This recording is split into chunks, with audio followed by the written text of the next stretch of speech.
Now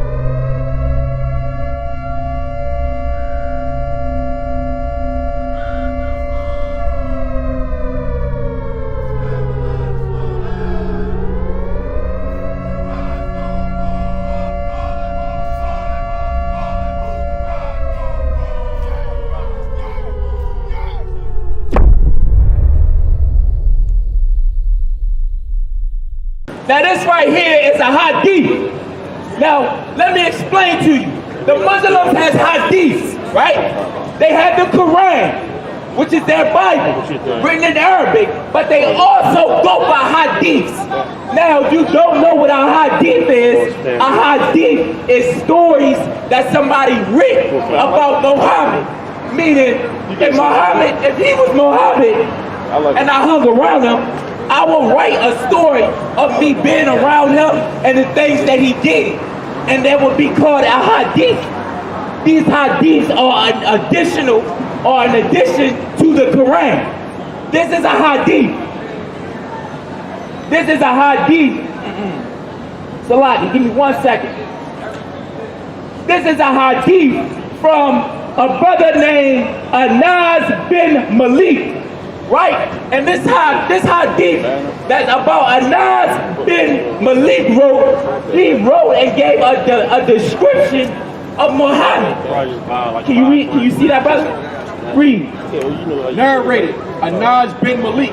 While we were sitting with the Prophet in the mosque, a man came riding on a camel. He made his camel kneel down. Excuse me. Now he said, while we were sitting with the Prophet in the mosque, right? Because you know they have a mosque. That's where that synagogues are. He was sitting in the mosque with the Prophet Muhammad, right? And a man came to the mosque and he was riding on a camel. He must have came from a long another place or whatever he came, but he came to the mosque and he was like, yo, listen, I'm looking for Muhammad. Read. He made his camel kneel down in the mosque. He made his camel kneel down in the mosque. He told his camel to rest. His camel kneel down. Read.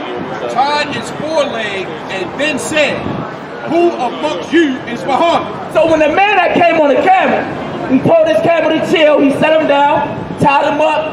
Then he came in the mosque and he asked, he inquired, yo, who in here is Muhammad? He's looking for Muhammad, the Prophet. Read.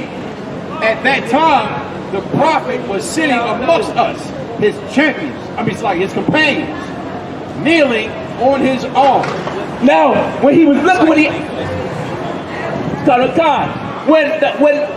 the man came into the mosque, he was looking for Muhammad. And I'm trying to tell y'all this because I want to break some truth out into this Islam, right? That he came into the mosque and he was looking for Muhammad. And he came in there and he inquired about him and he asked, where's Muhammad? So the brother, what's his name? Anas bin Malik, he responded and he said that Muhammad is over with the rest of the brothers and he's leaning on somebody's arm. Read.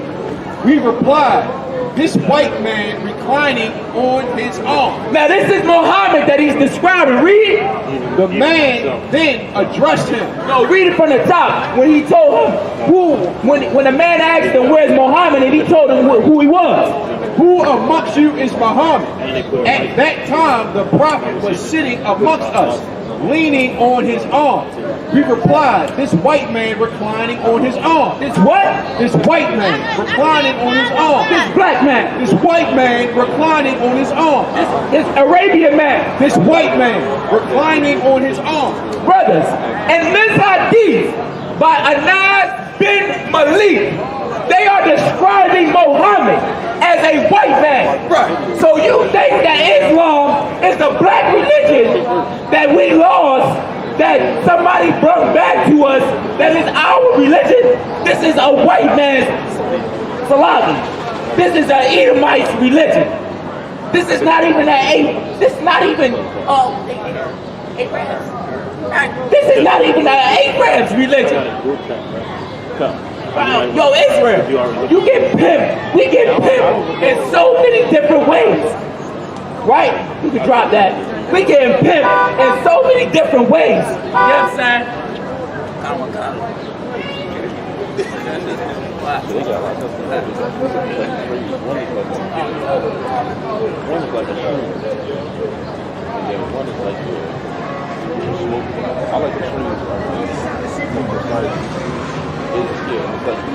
Now we just broke out to you, and it's truth, right? That Islam is not the black man's religion. It wasn't started by a black man. It didn't come by a black man. It was made popular by a black man because we are the salt of the earth, like the prophets before me told you and prophesied and told you about in these records. And I'm telling you, Salaki, Israel, we are telling you to separate and get out of these other religions. Worshipping that stone in Mecca, right? Banging your head against the ground is only making the oppressor rich. You know what I'm saying? You're only putting money in his pocket.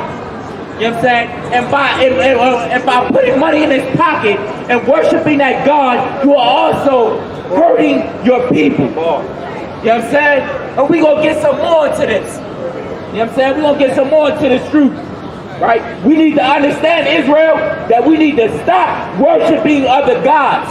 That is a judgment that comes with worshiping these other gods, and we see it, and it happens every day. You know what I'm saying? And if you don't like the way we live in Israel, get into the school. Follow these laws and commandments, which are not grievous. It may take a little bit of discipline, but they ain't hard. It ain't hard. It ain't nothing that's impossible. You know what I'm saying? We want to get into logic. Give me 1 Kings chapter 11 and 1.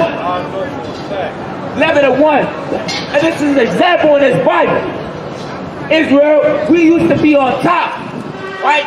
We had a kingship, and we had other nations bringing us gifts, stones, and jewels from their land. You know what I'm saying? And our King Solomon, right, which you might have heard of, he's a king that we're rather familiar with if you ever been in a Christian church or if you ever read this book. King Solomon was a man who they say had 700 wives, right? And the Christian church says because he has 700 wives, that having those many wives made him not perfect with the Most High. Right? But I'm here to tell you, it wasn't the wives that caused him not to be perfect with Israel. Salaki, perfect with the Most High. Right? What caused it was following after the traditions of his wives who were of other nations. You know what I'm saying? And as long as we continue to follow these other nations, right? These iniquities, and it's going to continue to be flooded on us. Our judgment is going to continue to come down on us. And we are close to the end. It's time to get it together, Israel. You got that for me? Read. 1 Kings chapter 11 and verse 1. But King Solomon loved many strange women. King Solomon loved many strange women. And the reason why our records are even saying strange women and not all of his wives or all the women is because it's trying to give you the subject on strange women.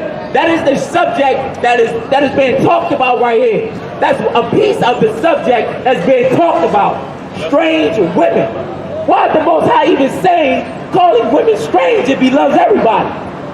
If he loves everybody, why is this book saying that he loves strange women? We're going to get more into it. Read. Together with the daughter of Pharaoh, women of the Moabites, Ammonites, Edomites, Sidonians, and Hittites. Now that sounds like women of other nations. That is why they are strange, right? This subject about strange women, he even went more in depth on it because he started naming other women of different cultures. Salaki of different nations. The Egyptian woman, the daughter of Pharaoh, the Ammonites, and even more, the Edomites, I think it says in there. Continue, read. Verse 2. Of the nations concerning which the Lord said unto the children of Israel, ye shall not go into them. He say what? Ye shall not go into them. So that sounds like a Most High that had favoritism. Right. That sounds like a God that was racist. That sounds like a God that wanted you to go to be only with the people of your nation.